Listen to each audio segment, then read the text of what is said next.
Hello, everyone. Welcome to the Game Junk Podcast, episode 111, recording on Sunday, June 26, 2022. My name is Frank. My name is Sean. And my name is Andrew. And yet another slow week in video games. There was a Nintendo Direct, which we're not really going to talk about it, maybe a bit in what we played, but we're going to do some junk mail. Put a call out to the Discord. There were a few lingering questions, so we're going to go over some of those right now. Anything either of you would like to bring up before we dive into the junk mail? Not that I can think of. Absolutely nothing. How are you guys feeling? It's only a few days left in June. By the time we record next week, Last of Us month will be over. Are you coping okay? I'm coping just fine. Yep. June is Last of Us month. Are people kidding you? Here we go. I was going to bring up the Steam summer sale. I assume most people know what's going on, but does anybody want to share any purchases they made or anything that jumped out at them? Well, I think there was I thought there was a junk question. There is. Yeah. So we'll get to it there, bud. Slow down, Okay. Sean. Okay. Talk about the Burn it through our content. Sorry. I'm winging it. I didn't see all the questions ahead of time, so. It's okay, dude. I don't know why you wanted to jump off The Last of Us roasting so quick. It was kind of fun. All right, let's do the junk mail. First question these are all from the Discord. Is there any other junk mail out there that I don't know of? Anyone got anything? Not that I've seen recently. I guess that is the best place. It's easy for us because if you throw it in the junk mail channel on the Discord, we can just always refer back to it later. Okay. So all of these questions are from Discord. A link for the Discord is in the YouTube videos, youtube.com/GameJunk. All right. This one comes from Know Nothing. I would love to hear Game Junk talk about Nintendo's serving up cease and desist to its fans, and specifically the recent action they took against someone who just does covers and remixes of Nintendo game soundtracks. What is your opinion of their behavior as a company? Yeah, they're kind of out to lunch, if you ask me. It's like, have we talked? I'm sure we've talked about some of the issues of Let's Plays and Yeah, I remember them at one point stopping people from streaming their games. I don't know where that stands now. I don't get streaming games all that much. I don't know why Nintendo would want to stop that, especially with their model. They charge so much for games. I just paid $80 for Xenoblade Definitive Edition. And, I paid $56 for, on sale, Donkey Kong Tropical Freeze. And, that game is 10 years old. Sorry, I got to go there. There's articles on IGN, banner articles. They've been pumping this shit out all week. Is The Last of Us Remake worth $70? Are you fucking kidding me? Let people decide if they want to buy it or not. But if you're going to do that, I want to see an article about every Switch game that's $80 that came out on the Wii U.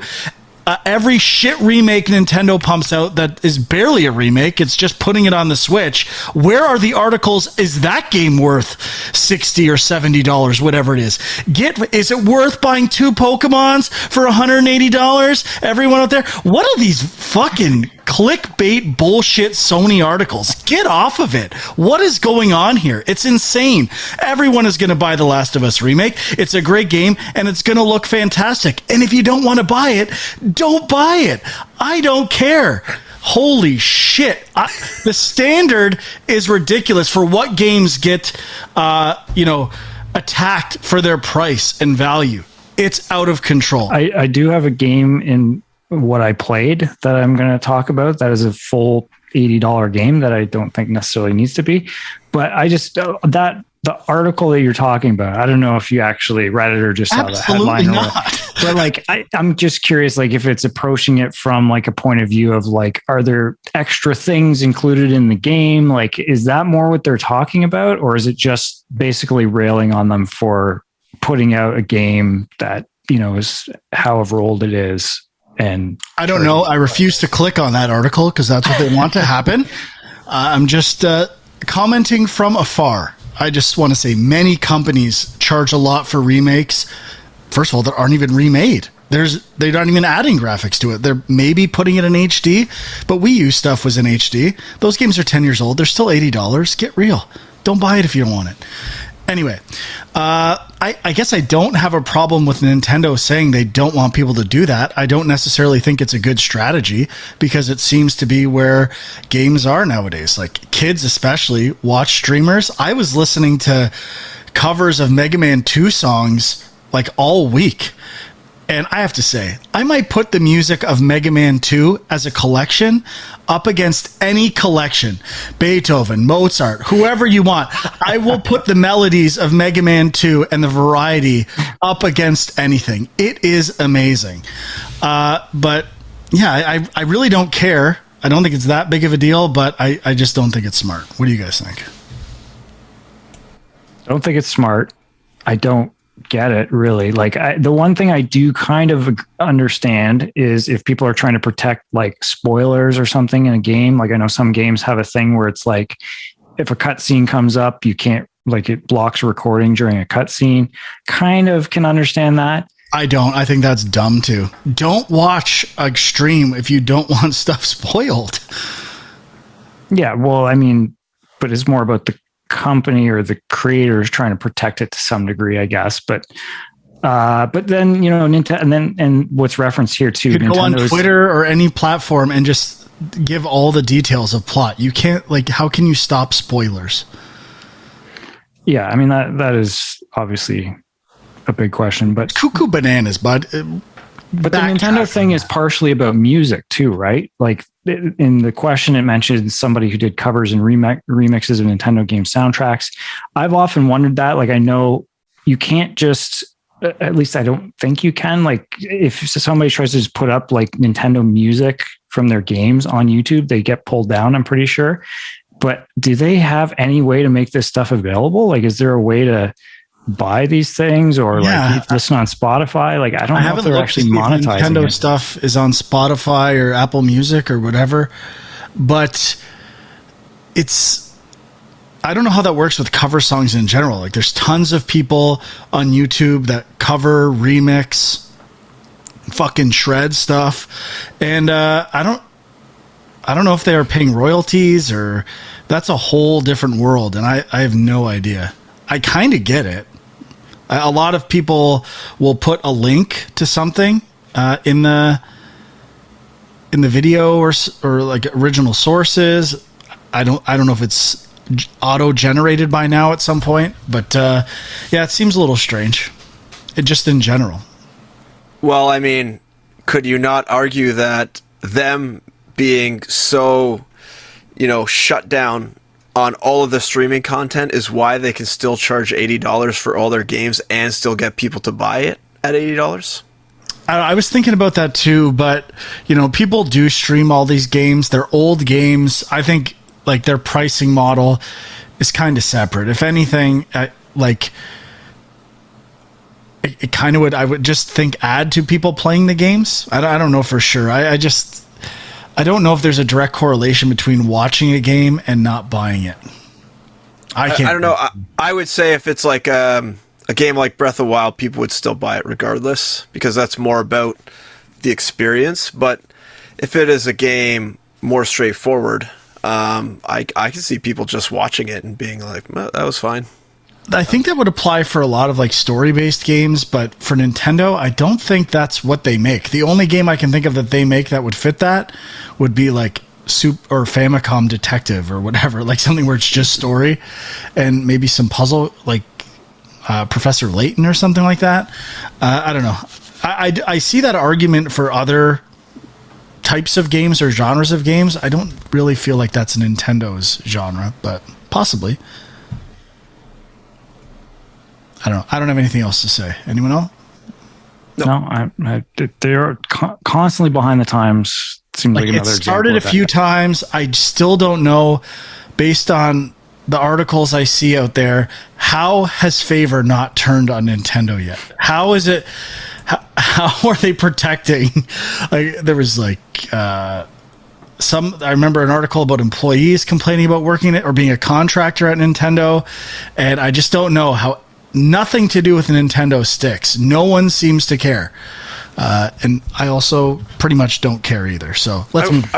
Hang on, I just thought of something. I wonder if this is kind of similar to the fight against used games. Used games are kind of done with. I mean, they still exist, but the rise of digital Steam has really like allowed people to just buy games a lot faster, always on sale. You don't really need to buy used games if a game's going to be 80% after, 8 months or 12 months.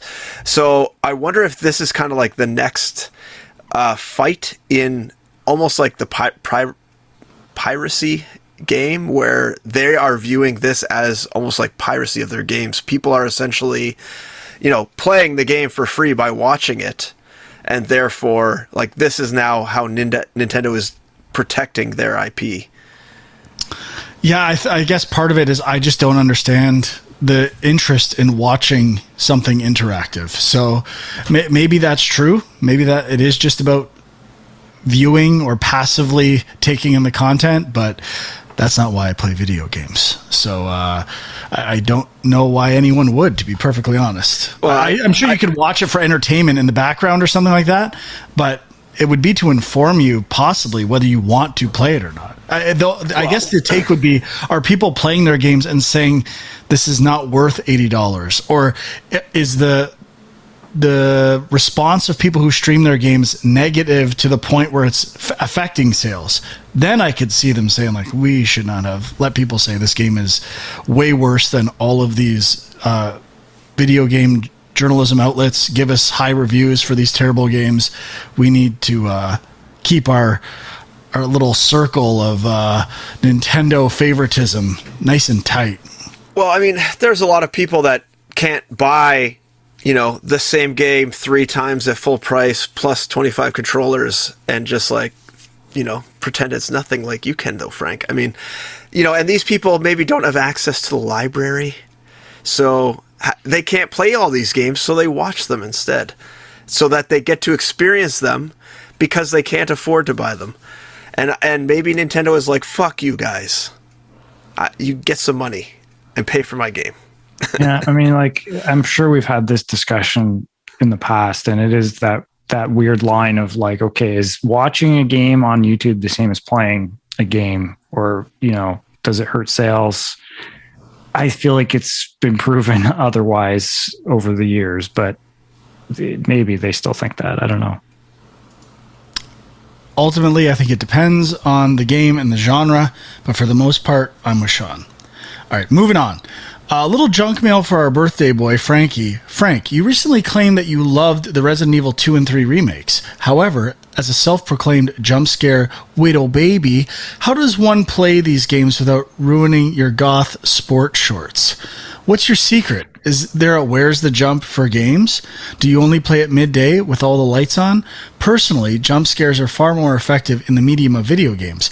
So I'm curious how you curb the disturb, aka dump the goosebumps when playing spooky games. Love you, pal. Blakey. Thank you, Blake. For whatever reason, it's the opposite for me. The fact that it's interactive and I'm thinking of what I'm doing, I'm not anticipating anything. I'm just at the mercy of whatever's happening in front of me. Where I'm in a theater, for the sound is really loud. That's another thing too. Like, I'm controlling the volume. It's mostly jump scares are a problem for me in theaters where the sound's really loud. And like the anticipation and the sound is just kind of too much. There have been times where I've jumped in video games. I just don't feel it as much. Maybe it's because I'm sporadically checking trophy guides at the same time. So I get a feeling at where things are going. I don't know, but I'll say this. When I tried Resident Evil 7 in VR, I was paralyzed with fear. So it literally took me an hour to get to the house. I played it out of VR and it took 10 minutes maybe. So it is just like this kind of distance, and strangely, the interactivity disassociates me from the jump scares. I don't know why. Anyway, that's your answer. I feel the same. Like, you also have full control, and you can control the pace of movement however you want. You know that, like, if you want to back up, your avatar is going to back up how you say it. Whereas, like, in a movie, you have no control of the stupid idiot continually walking forward or whatever, and those sort of, like, you know, horror thriller situations, which I think does alleviate some of the jump scare ness. Because if something jumps up, you can, like, back up, or you know kind of what button to press. That is the counterattack move. Whereas in a movie, you're kind of just... Well, there's also no way to properly build that tension, right? The game doesn't know how fast I'm going to move. It doesn't know when I'm going to do this. Like, there are exceptions. Like, Arkham Knight had, like, a huge jump scare. Scared the fucking shit out of me. But they used the same thing twice, too. That it got me twice as well. Once with the bat. What was it called? The Man-Bat? Man-Bat, yeah. Man-Bat, and once with the Joker. They did a similar one. So I'm not saying it doesn't happen. I'm just not as susceptible in games. I guess the one thing for games that, like, you have to make if the story is progressing to a point where you got to go down in that dark basement, you actually have to be the one to do that. You know, you have to initiate it yourself. So I feel like that in itself is a little bit more like, yeah, a movie, you can't control when somebody's scared and they can't get out of the way, but you also don't have to force yourself to go into that dark room, whereas in games you do. Yeah, another example was what was the Supermassive VR game where there was a roller coaster and it was on rails. It was a horror game. It came out with a PSVR. It was a launch title. Yeah, I remember. It was like a sequel or to another game, right? It's like an existing franchise. I don't remember. Okay. Anyway, that one was the same. Until Dawn, Rush of Blood. So same thing. You're on rails basically. So it's like a ride, literally a ride in an amusement park, but you have guns, and you have no control of the speed, when things are going to happen. Things could flash right in front of you without you knowing. That got me. I think Prey was one that was too much for me. Prey, the recent version of Prey, anything could, like, turn into this monster, any object when you inspected it, and I was like, I don't think I can handle this one. So, not to say it can't happen, but Resident Evil, for whatever reason, I'm immune to. Okay, moving on. This one is from Aubert. Feel like this was a question already asked, but what video game drink, including potions or food, would you totally try? I have to say, Aubert, I'm going to disappoint you immensely, but this is a great question. And I feel like one day I'm going to play a game and have a perfect answer. I've thought about this a lot over the past few hours, and I can't think of anything good. I mean, obviously, I'd want to sprinkle divine confetti all over myself. But other than that... You know, none of those Breath of the Wild meals just made your mouth water? I mean, come on, man. Absolutely not. I will not put anything from Breath of the Wild into my body. Well, the one thing that came to mind for me was River City Ransom had a lot of really fun meals that you could purchase at malls and things like that. And I remember Karma Jolt was like the thing that was always the best power up to get. So I would definitely try Karma Jolt, but let me see if I can find some other. I thought Sean was going to say for sure, and that would be Grog. Oh, that's a good one. Definitely. And then when you were saying Karma Jolt or whatever, the game Sunset Overdrive jumped in my head. Like, there must be some beverages from that game that are, you know. Yeah, I can't remember if it was energy drinks that were kind of. Yeah. I don't know. I guess I did think, like, an obscure one that I'd be curious to find out the effects of, the power pellets in Pac-Man. It seemed pretty jacked food? up. It's just a sphere. I'd like to eat that sphere. There you go. Good I want to know choice. I want to know what a pellet in Pac-Man tastes like. And does it make you see ghosts or just eat ghosts? It's the real question. Well, there's definitely some kind of reversal with the power pellet. What does that even mean? What does that do to a body? Is it all psychological? It's literally just changing your perspective. You can get ghosts now. I don't know. That opens up a lot of existential questions that I'm interested in knowing the answers to.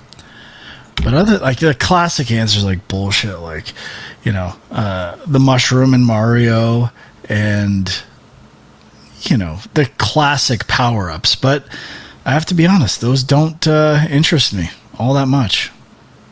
It's a good one to throw out to the listeners. I mean, there's got to be some other creative ones out there. Yeah, I was talking to Huck before the show, and I'm like, I know there has been a time when I'm playing a game where I'm like, I want that, or I want to try that, and I just can't remember it, so I'll have to be on the lookout in the future. Great question, though. Sorry, it's such a shitty answer.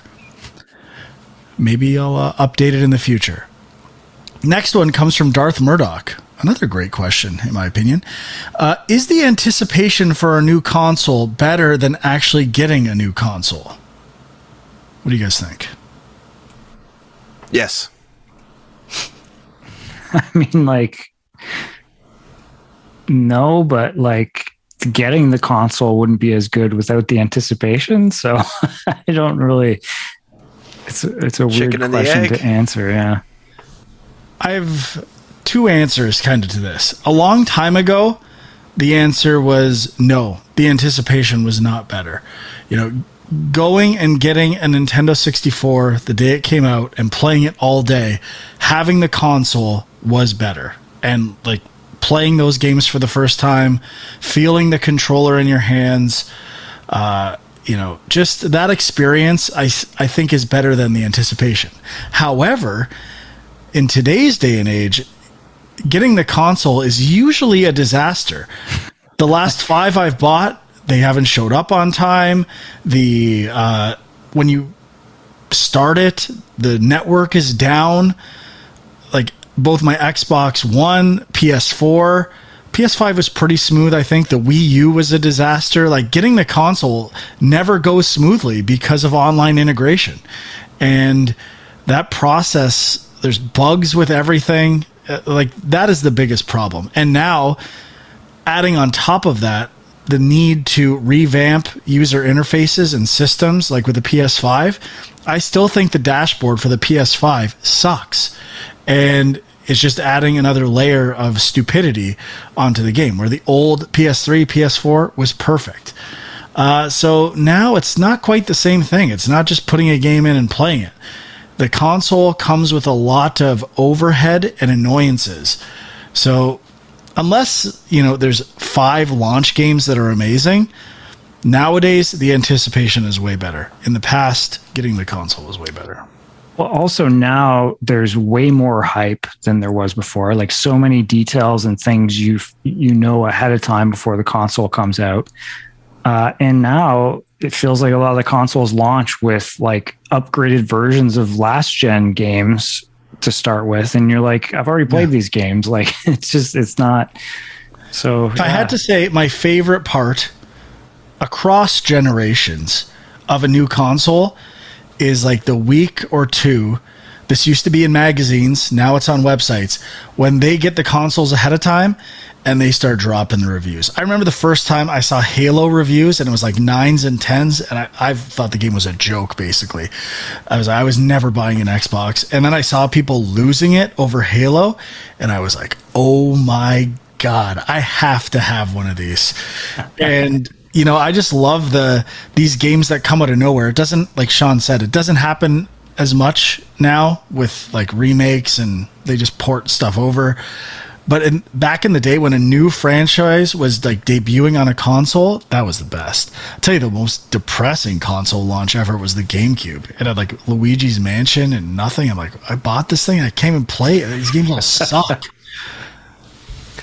I must say also, if you flip this question from consoles to games, I feel like it's also shifted. Like before, I would say the anticipation was better because you would spend your time reading all the magazines and like hyping yourself up to some insane level that these Super Nintendo games could never live up to.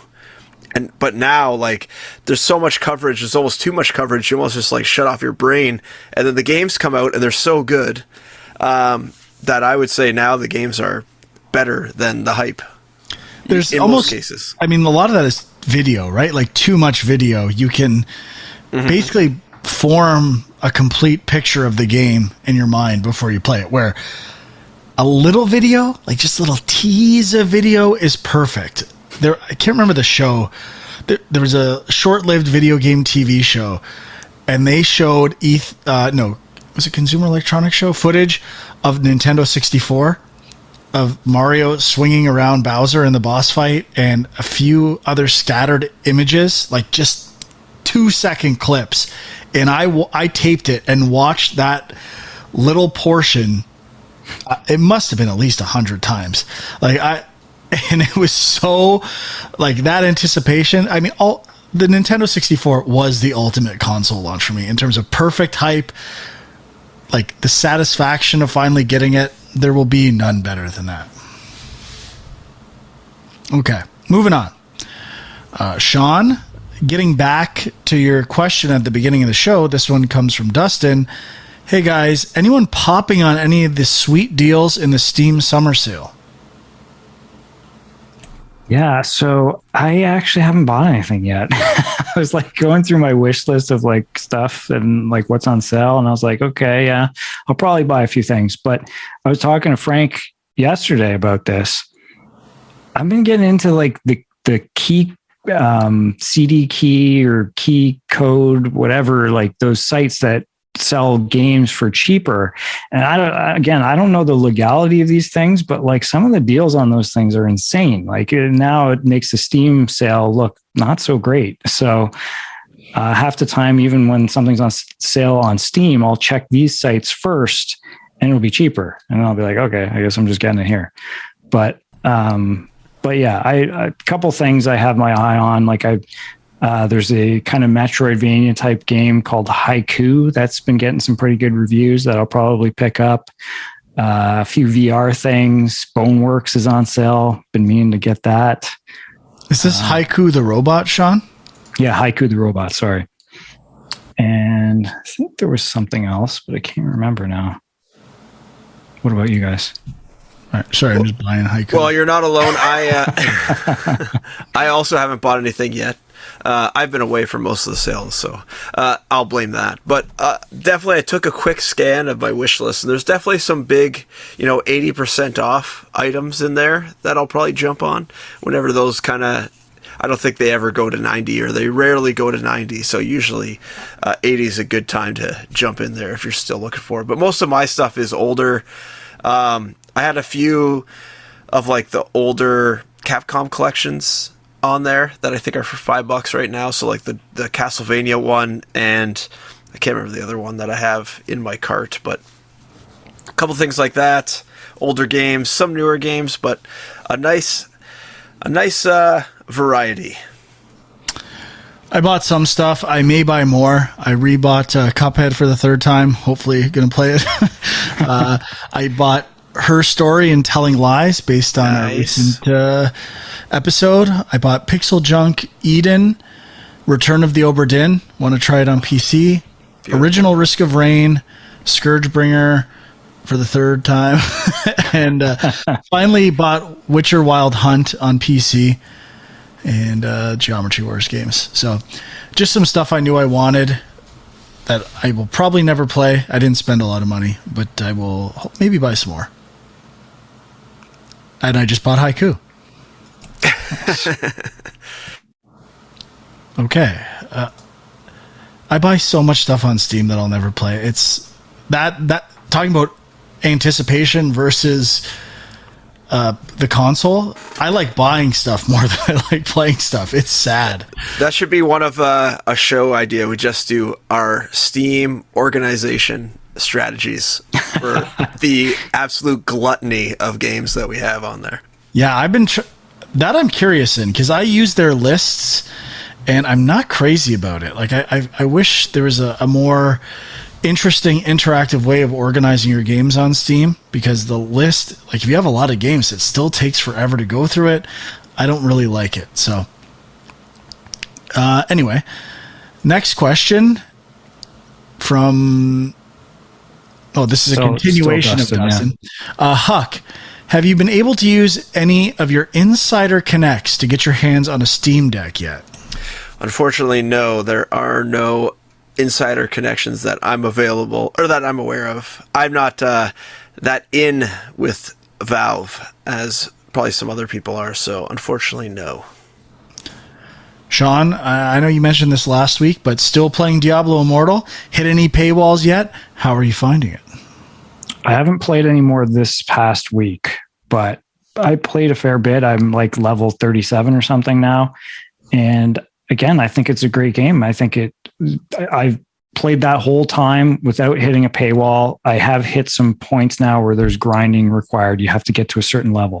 So I guess that could be considered a paywall if you're not willing to put in the time for the grinding. But I still think it's worth checking out if you have any interest at all. You can get a lot of playtime out of it without hitting any issues. Frank, how has your PC gaming odyssey been going? How do you feel about the evergreen nature of the platform? I've always personally found it easier to justify spending money on PC games because I know my library will be available forever, as opposed to becoming obsolete once a new console generation starts. You know what? I never really thought about that, and I kind of like it. I think that is a very good point for PC gaming, specifically Steam. That is changing a bit now with this generation. But yeah, definitely it was a strong selling point. Yeah, before. For sure. It is nice to have all these games in one spot. Yeah, and it is still like when you some old game pops in your head and you're like, oh, I would like to play that. Usually Steam is the one place that it's still available, if it's off all the other stores.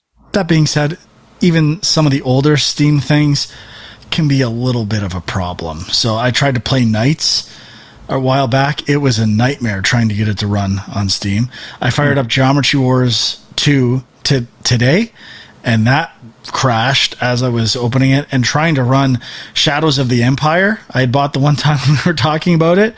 Oh, it's also a fucking disaster. So they're counting on people buying these old games and never playing them. Yeah, it's when I play those that I'm reminded of, this is what every PC game was like when I was growing up. Like, getting it to run on your computer was impossible. So now that we're beyond that, it's gotten a lot better, and I'm enjoying it. I played Steam today. That's what I was playing games on for most of the day, and I feel like I want to play some more. It's just like a little bit more. I try something on Steam. I'm starting to become a little more acclimated to it and just jumping on and playing things.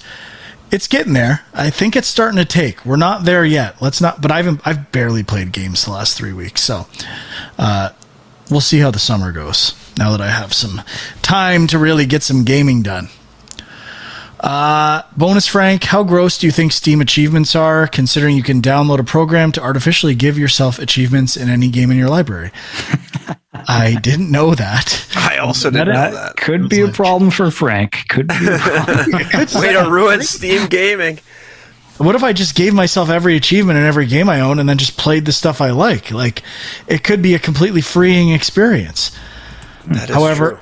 I won't do that, but I do find with Steam, I just play stuff and I don't care, and a disconnection from those achievement systems almost is freeing me from the draw to achievements, and it's just like kind of a bonus. So I don't know, maybe right now my dependency on achievements and trophies is waning.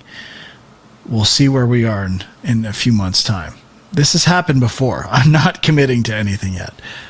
We did that one.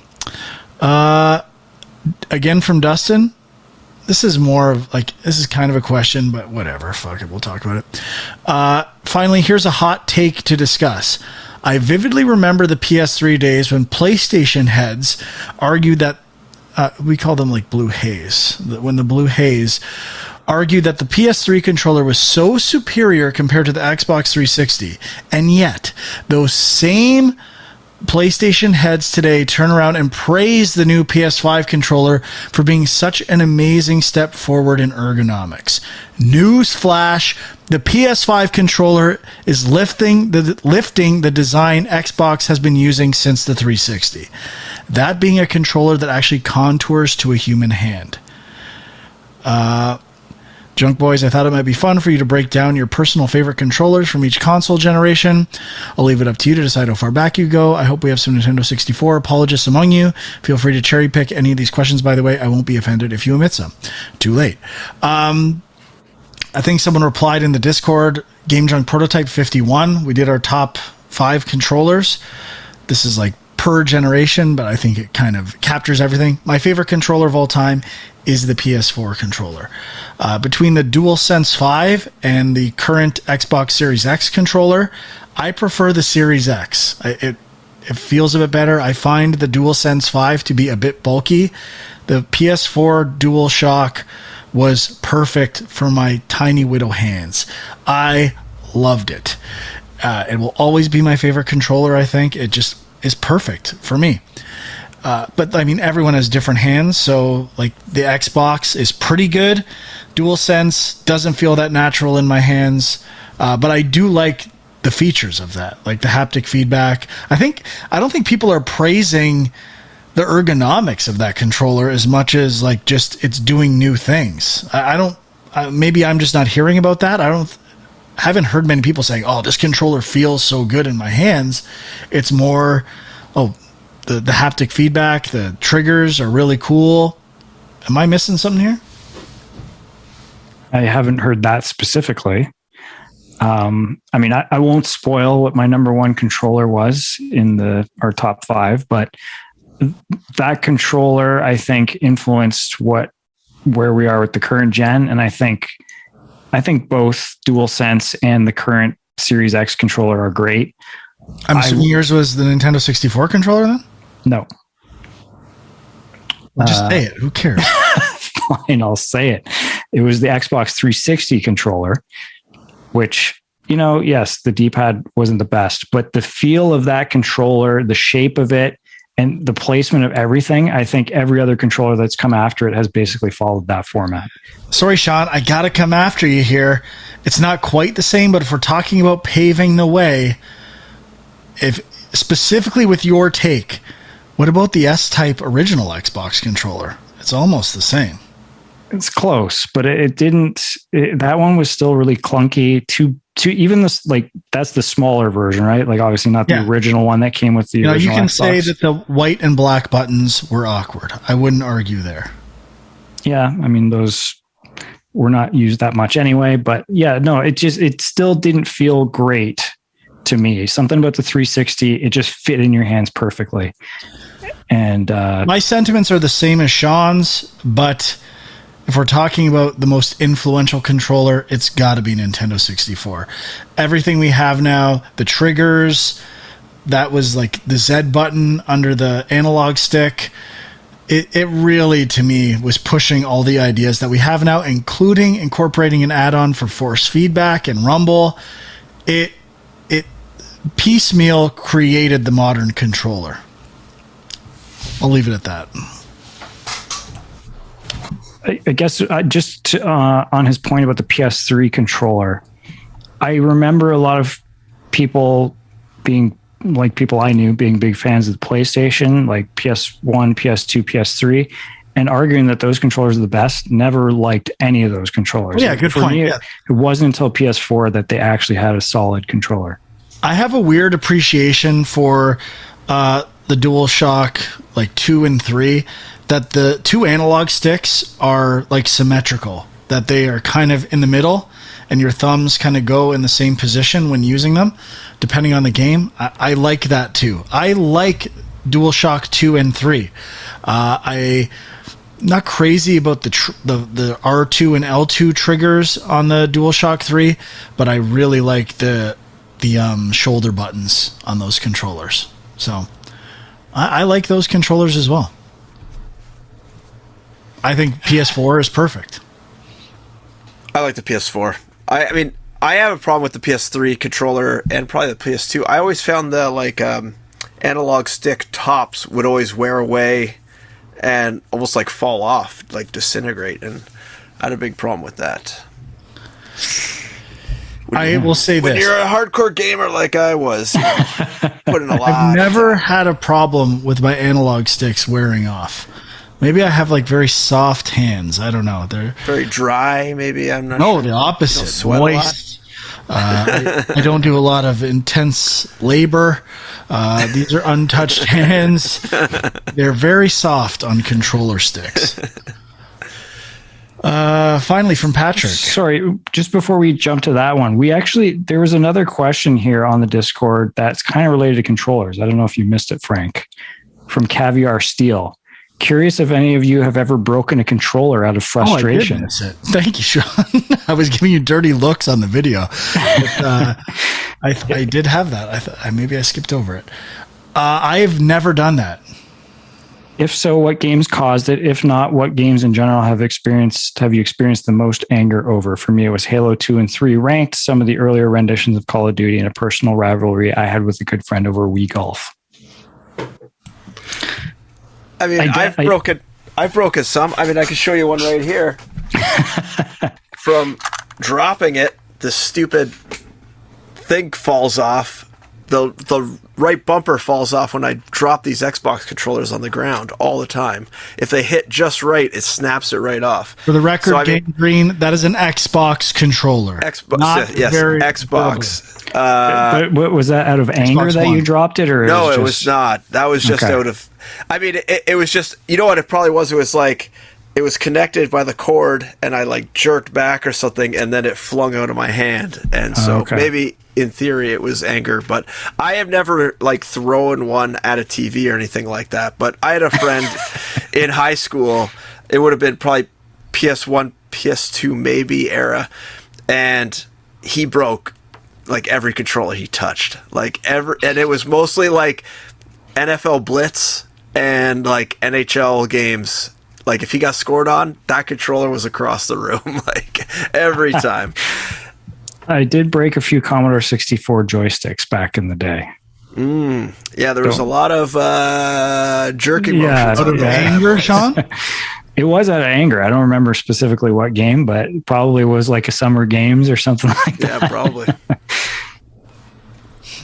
Definitely. I've definitely been angry playing games, but I can't remember. It happens a lot. No game stands out as making me more... Mario Odyssey, the jump rope challenge in New Donk City. Nothing makes me more angry than that. Okay, I think... last one. We kind of answered it already. How is Frank enjoying his PC now that he's had it for a while? Like I said, I buy a lot more than I play, but I'm starting to play a bit more and enjoying Steam in general, and buying lots of cheap games and filling out that library, the old personal library. Hey, whatever kind of library you got. It is nice, at least with Steam. One of the games I'll talk about in what we played. Well, should we just get into what we played and I'll talk about it? Sure. Yeah. So when games are launching on Switch and Steam, being comfortable and just saying, I'm just going to buy it on Steam and play it, I prefer that to the Switch.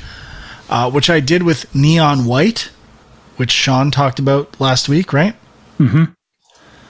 I love Neon White. It's, a first-person speedrunning. We talked about this. The card deck building thing isn't a real thing. It's just a clever mechanism for power-ups and understanding how the power-ups work. And they're really fun. I love the design of the levels. They're the perfect length.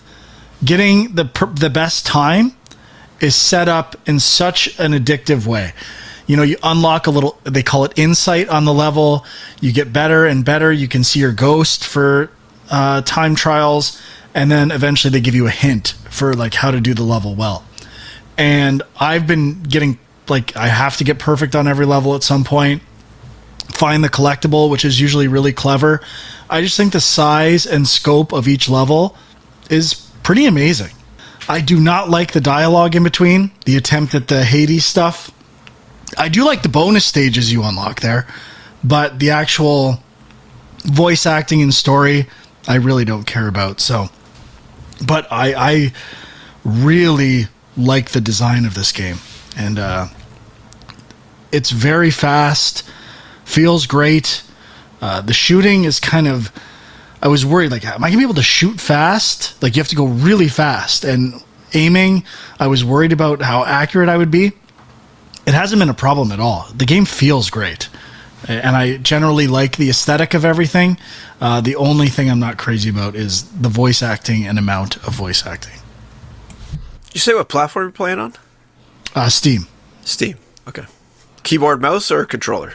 Controller all the way. Okay. Yeah, I was playing it on Switch, which it's not the best for handheld mode, I'll tell you that. But it's weird with that game. I've been enjoying it a lot, but then Kieran kind of started playing it, and now like he's playing it and he's like beating all the levels and stuff, and I'm like, fuck. Now I'm like, what, I'm gonna have to start like a brand new game just to have my own. He doesn't have his own profile on there? Well, somehow he changed it so his profile was the default profile. So I just always start games under his profile, but I should. So you're the problem. Absolutely You're not. messing with his game. Change. You're messing. Yeah, with his profile. He's got. If I thought he was going to play it, then I would have maybe started on my own profile. I just didn't think he was going to play it, but he got into it. Sounds like you need to restart on your own profile. I guess it's probably going to have to happen. Yeah, so great game. Highly recommend Neon White. Okay. I can mention I finished the first Moss game this week, finally. I keep meaning to go back to it. I started it recently. Yeah, so book 2 comes out on the Meta Quest next month. I think July 19th or something like that. But I played this on PSVR. And I really enjoyed it. I think it's, it's kind of Zelda-esque, but, it's a little bit slower paced. It's a lot more kind of puzzly, which, I mean, I guess is weird to say because Zelda's got puzzles, but it just feels like you take your time and kind of figure out what you're supposed to do in each room. And the one thing that I had this problem with, and I don't know if you remember this from the game, Frank, but so you can kind of influence, like you control this mouse, but you can also kind of reach into the scene and like interact with certain objects. That's the puzzle solving mechanic, pretty much, like rotating things and creating a path for, is it Quill? Yeah. The mouse character. So that she can like get to the next area or whatever. So you're kind of like this force guiding or helping her get to the goal of each diorama, basically. And some spots use that and some don't. It's kind of a mix. Everything at the point where I was in the game, it was very light. Like I was just kind of moving a block up and down or pushing something open. It gets more complicated and there's some timing stuff involved. But the one thing is there's like this specific type of enemy that will shoot at Quill, but you can kind of move them around, and sometimes you have to like get them to shoot at things to like trigger switches and stuff. And I don't know if like maybe they teach you this and I just left the game for so long that I forgot when I came back. But I kept thinking that the only way to get this thing to shoot, like you can position it with your hand where it should be, but the only way to get it to shoot is it'll only shoot at Quill. So then you got to move Quill the right spot. It'll see Quill. It'll shoot. You can start moving Quill? No. Like you move this enemy, like you can pull the enemy into place. You can actually grab it and pull it. But there was this one puzzle I was stuck on. I was like, there's no way I can move Quill into the right spot so that it will shoot and hit this switch. How the hell am I going to do this? And eventually I realized, well, you can actually use I think it's the right thumbstick to make this thing shoot in any direction you want, whenever you want. And I was like, what the hell? Like, have I been going through this whole game not knowing this mechanic? So, I mean, I don't know if I just forgot it or what, but once I figured that out, I was like, this is a lot easier now. So a little tip for you. If you ever play Huge Moss. tip. I might need it actually. yeah, Huck, it's anything good. for you? The only thing I played a bit of was I actually went back and I started replaying the old Sherlock Holmes games, Sherlock Holmes Crimes and Punishments. And I really like the first puzzle. It's basically you have to just inspect the environment, and there are little mini games for you to play to sort of like, mix chemicals together in a certain order, and you need to get that puzzle correct. And then at the end, what I like about it is there's sort of like 3 suspects, and depending on your interpretation of the evidence, really, like, they all could be the killer, I guess. Yeah, that's the word, killer. The person who committed the crime. So it's kind of neat that you actually do need to really pay attention to what you've investigated, and if you it kind of dulls out the clues in a way where if you weren't paying close enough attention, the first person you come across, you could just like assume they're the killer because all the evidence that you currently have would make it appear like they are. But if you investigate more and figure out all the clues, then it kind of like leads you down the proper path. So I thought they did a really good job on the first puzzle, at least the first crime scene. And so I'm going to go on to the second one now, but I haven't really... I don't even remember what the other crimes are. I haven't played this game so long, so I can't remember if the other ones are as well organized or this was just their first one and they just nailed it on the first attempt. But yeah, I'm enjoying it so far. Going back and replaying it. Cool. Nice. I finally tried Gibbon Beyond the Trees, I think at Nintendo Indie Showcase. I was like, I need to try this game. It's a game made for me. It's kind of like a platformer where you're playing as a gibbon monkey. I played it for about 45 minutes. It's okay. The main mechanic is just either swinging or walking and like kind of deciding. And it's got a strange control scheme where you hold to do the thing and then let go to jump, almost like Tony Hawk. It's okay, but there's not a lot to the game so far. I feel like it's missing like collectibles to guide me along a path. I think the intention is for it to be a bit more story based and a vibe game. I would compare it maybe to Flow or Flower, those types of games. It doesn't really punish you all that much, but yeah, it doesn't feel like there's a lot of meat on the bone, so to speak, for right now. So it's okay. I think it's on sale as well for like $12 on Steam. So not what I was hoping for. Ultimately, I might go back and finish it, but I was a little disappointed. Yeah, I did know. I think it was on sale on the Switch at some point as well. But so I started playing the Quarry. Got to give a shout out to our buddy Chin, hooked me up with the code for this game. This is the game I was talking about. This is a full price $80 game, and I never would have paid that for this game. I don't know. Maybe it'll prove me wrong, and it actually will feel like an $80 experience. But I think I was talking to someone recently that said they thought it was really bad. Yeah. Yeah. Well, I mean, I wouldn't say it's really bad, but it's weird. Like, I never played Until Dawn. Had constantly heard people raving about Until Dawn, and I still would like to check that game out. But this one, for some reason, because it's more of like a throwback kind of 80s slasher kind of feel, I was more interested in this one, and from a story standpoint. But I never really understood what these games, it's from Supermassive Games, and it seems like this is pretty much all they do is these kind of like story-based, narrative-driven horror experiences. And they're not really survival horror games. They're more, I guess I would compare it to like a Quantic Dream game to some extent, but probably less action-y even than, like, there's not a lot of, there's basically quick time events. There's some like decision tree stuff, not really dialogue choices, but like there will be like a moment where you have to choose one thing or the other, and then the story continues on. And then there's sort of exploration elements where you're moving around an area and you're trying to find clues. And so that's kind of, from what I've seen so far, the three main interactive elements or gameplay mechanics, I guess. But the game also does offer like I forget what they call it, if it's just like cinematic mode or something, where it's basically you can sit back and watch it as a movie. Like you don't even make any decisions. It'll just by default choose a certain path through the story for you.